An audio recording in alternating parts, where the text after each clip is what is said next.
अब ज़ेलेंस्की के पास ज्यादा विकल्प नहीं बचे, क्योंकि रूस जिस तेजी से आगे बढ़ रहा है उससे साफ है यूक्रेन के पास ज्यादा वक्त नहीं बचा है। इसलिए ज़ेलेंस्की पूरी ताकत से हमला कर रहे हैं। एक खास तरह के ड्रोन से रूस पर हमले किए जा रहे हैं, लेकिन रूसी सेना रुकी नहीं है। कुर्स्क से लेकर डोनेस्क तक यूक्रेनी सैनिकों को पीछे धकेला जा रहा है। इस बीच एक बड़ा खुलासा हुआ है कि अमेरिका की बड़ी लापरवाही से यूक्रेन जंग में पिछड़ गया।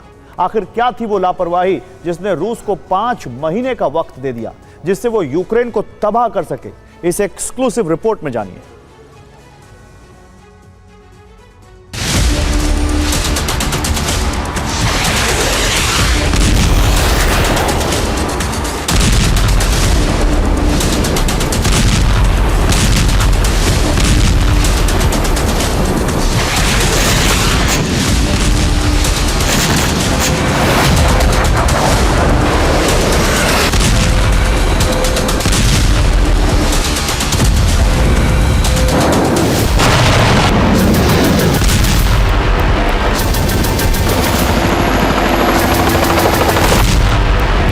अब वक्त आ गया है जब कभी भी यूक्रेन का सरेंडर हो सकता है।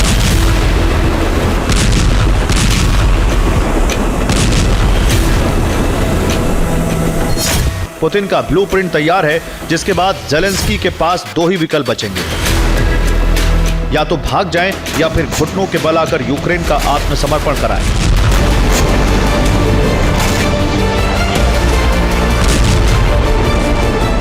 अगर ज़ेलेंस्की ने हिमाकत दिखाई तो यूक्रेन का खात्मा तय है, क्योंकि पुतिन की सेना ने दक्षिण पूर्वी यूक्रेन पर करीब करीब कब्जा जमा लिया है। अब सैनिक तेजी से कीव की तरफ बढ़ रहे हैं।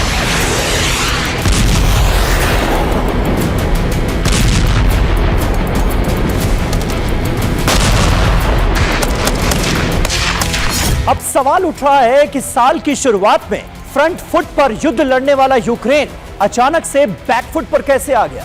यूक्रेन को नेटो देशों से भी मदद मिल रही है, जिसके दम पर वो रूस पर भी ताबड़तोड़ हमलों को अंजाम दे रहा है। बावजूद इसके युद्ध में यूक्रेन पिछड़ने लगा है।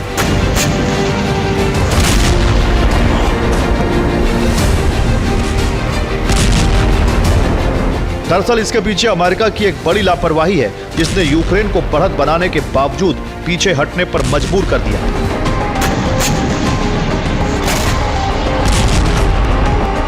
रूस यूक्रेन युद्ध में एक चौंकाने वाला खुलासा हुआ है। यूक्रेन की धरती पर रूस की बढ़त के पीछे बाइडेन की लापरवाही है, क्योंकि अमेरिका ने यूक्रेन को हथियार देने के लिए प्रतिबंध लगा दिया था। साल 2023 के आखिर में $60 बिलियन का पैकेज लटक गया। अमेरिकी संसद से सैन्य मदद के लिए पैकेज को अप्रूवल नहीं मिला, जिसके बाद 5 महीने तक यूक्रेन को हथियार नहीं मिल पाए।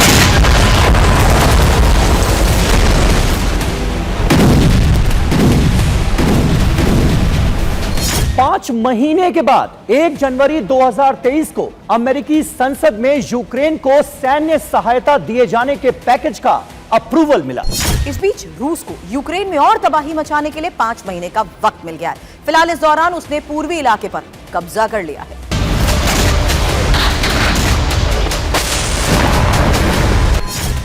Kharkiv, Luhansk, Donetsk, Zaporizhzhia, Kherson और ओडेसा के 50% से ज्यादा हिस्से पर रूस ने कब्जा जमा लिया है।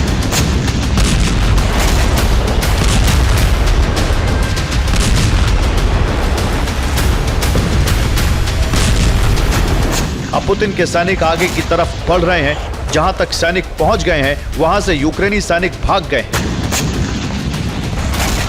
यानी वो युद्ध लड़ना नहीं चाहते। इसका सीधा मतलब है कि अब युद्ध ज्यादा दिन का नहीं बचा है। लेकिन पुतिन कीव सरेंडर के बाद अगले टारगेट पर काम करने लगे हैं।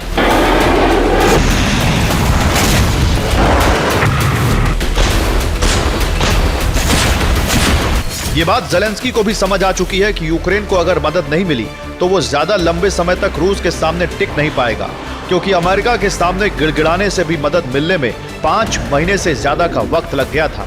ये तब था जब बाइडेन यूक्रेन की मदद के लिए तैयार थे। लेकिन अब ट्रंप सरकार आएगी तो इसका भरोसा नहीं है कि यूक्रेन को उसी रफ्तार से सैन्य सहायता मिलती रहे।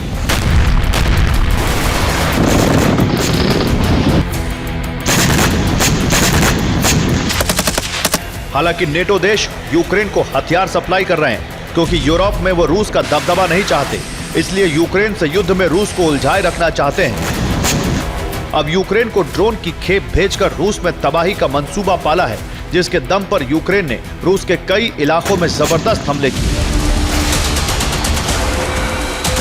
खासतौर से एनर्जी सेक्टर को निशाना बनाया, साथ ही ट्रांसपोर्ट रूट पर भी ड्रोन हमले किए जा रहे हैं, जिससे सैनिकों तक हथियार और रसद नहीं पहुंच पाए।